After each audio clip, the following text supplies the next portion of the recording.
CFR Network, CFR Sports. One championship, 161. Sneaker of a card. Very much under promoted, I will say. Had no idea, as per the last Prime event, a little bit of space in between, but they went back to back.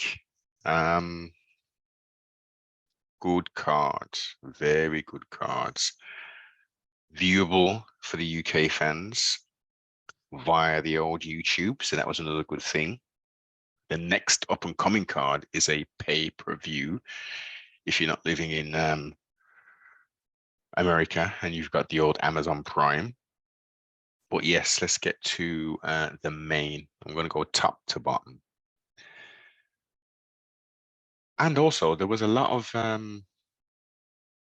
debuting fighters on this card as well.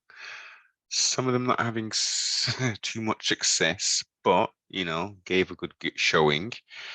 We have a new one Muay Thai champion in the form of Tawanchai. As I have said, after probably the third fight I've seen him in, that this guy is going to do some things, most definitely. Petchmorakot, who is, you know, what was he on an 11-fight win streak? Was, you know, has historically looked very dangerous, durable, conditioning, skills, boxing skills, you know, the kicks, all of that there. He got a few punches off. First 3 rounds, decisively. Tawanchai,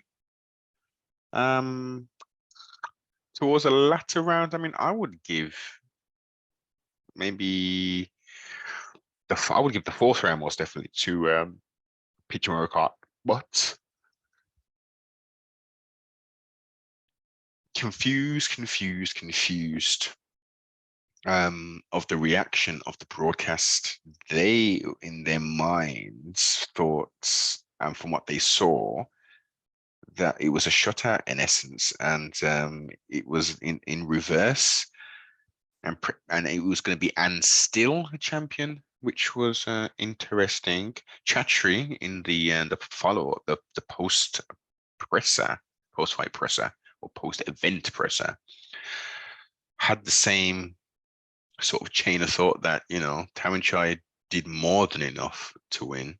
I think he actually gave him 4 rounds, didn't he? He gave him 4 rounds, and said, yeah, he did the thing. He beat a legend, and I don't think necessarily that Petchmorakot fought with the same level of intensity as he usually fights. Not to say that, you know, he was fighting crap, but I don't know. And towards the end, Tawanchai was slowing down a little bit, so I thought the pace that Petchmorakot has and, you know, put on him would have kind of swayed and you know, maybe even got a finish, but too sly, man, too quick, too technical. Will they allow a contender to come back and challenge, or we'll do an immediate rematch? Let's see what it do. Roman Kryklya moving up, light heavyweight GOAT, kickboxing champion. You know, I don't know how many, is it 4 defenses? Taking on Gusto, who was looked absolutely like an unstoppable force. That would be a good way to put it. Disappointed with the referee on this one, Ilias. Usually one referees are very good in regards to stopping fights.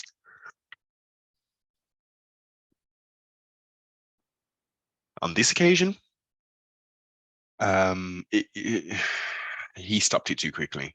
His guard was up. Gusto's guard was up.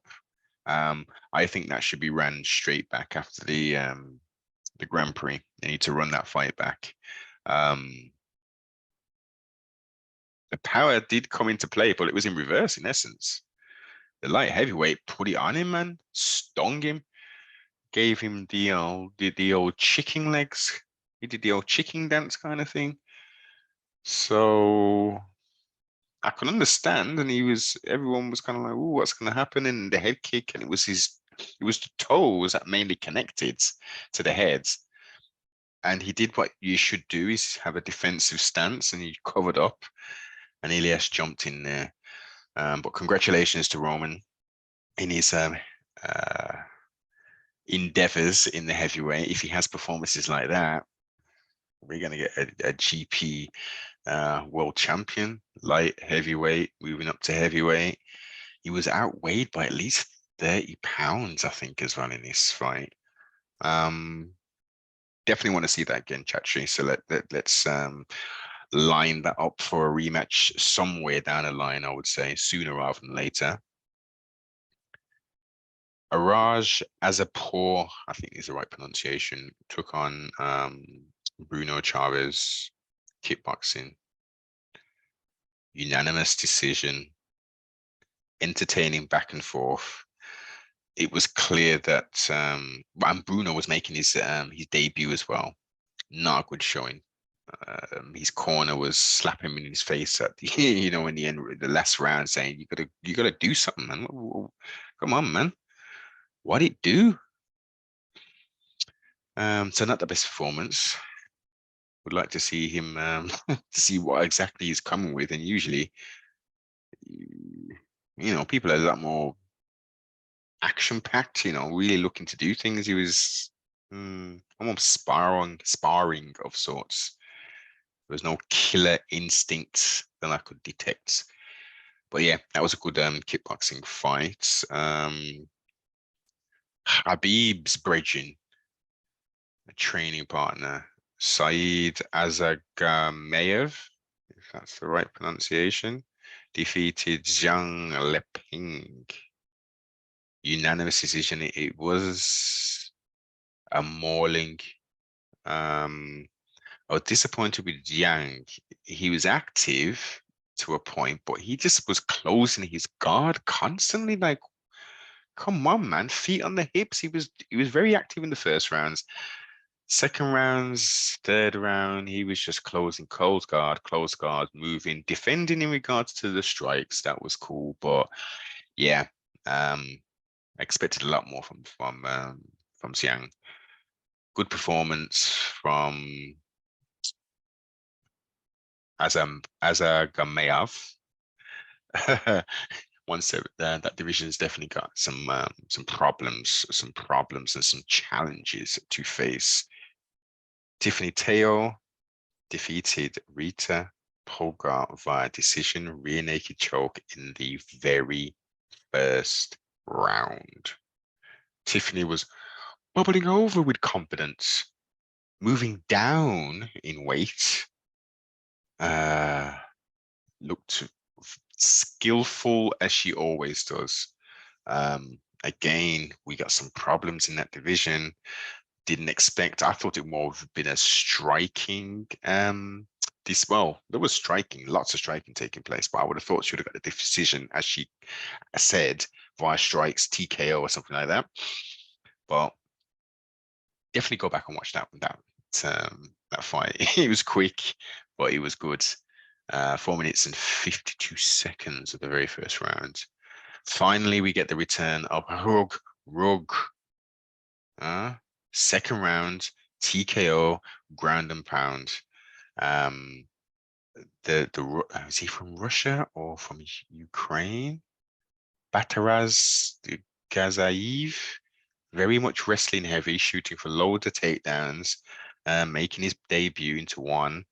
Not the best. He definitely did try. I think his striking needs to be improved tremendously. Rugru's takedown defense has got a lot better. He's slimmed down a little bit, even though he's coming in at 260 odd, at a big weight advantage over his opponents.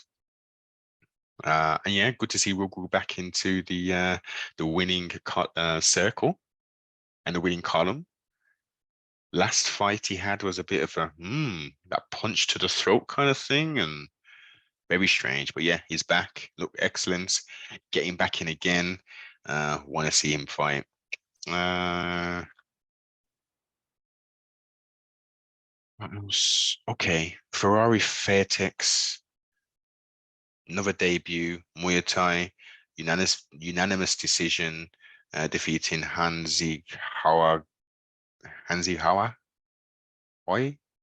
Yeah, again, apologies about the pronunciations. That was a nice debut. Would have liked to see him get the finish, but you know, it is what it is.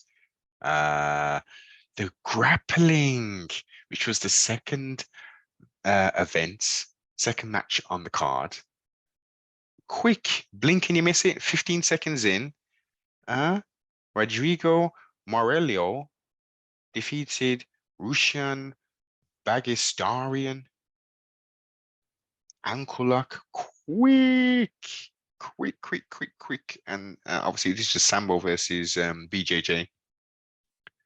Didn't it, that? Yeah, they weren't playing. They was not playing at all. What happened? They're kind of, I don't know what you call that start part, but then he just went to his back, wrapped up the leg, and went for that that ankle lock. And it was, yeah, it was quick. He was in some pain.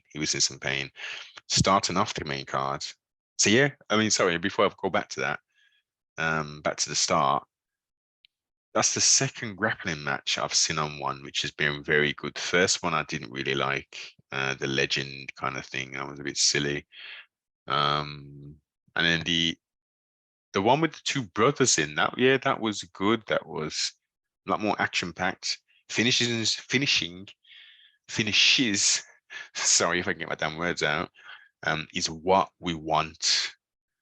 You know, submission attempts, getting out of it. You know, the flowing of getting from position to position. These stalemate kind of things and all that kind of foolishness. That's boring, but it can happen when you got some two high level grapplers there. KO punch, Ali Foladi.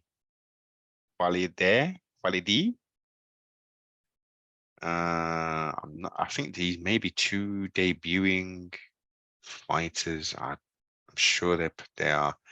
Matheus Felipe, first round. Yeah, excellent way to start the card off. Thank you to all the fighters. Thanks everybody at one for putting on another excellent event. And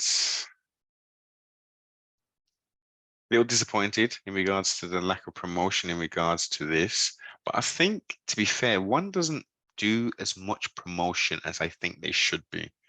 Pre-events especially. It's good that they're having their hydration and things and stuff, but it doesn't seem that many people cover one per se outside of Asia.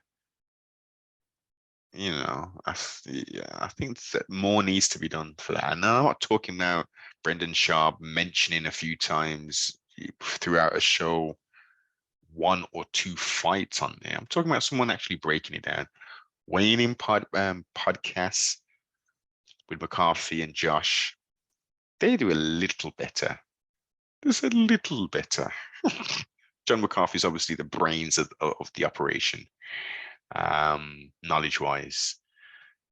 Even though Josh used to work for one, he seems to be very limited in regards to his knowledge base. Prepare, prep, and plan.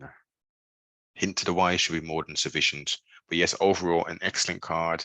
Very much looking forward. I think it's going to be what, 12 a.m. UK time. So unusual of sorts for, well, very much unusual for one to do such a thing. It's normally a very nice time for the UK for us to view these events. Just like I think it was 11 o'clock a.m. or 12 o'clock p.m. the 161 took place. So yeah, rubber match for the main cards. Let's see how it all goes down and how it all plays out. If you haven't already, comment, like, most definitely subscribe and tell a friend to get onto the One Super app, get onto the One YouTube channel, and expose yourself to some mixed martial arts with a twist.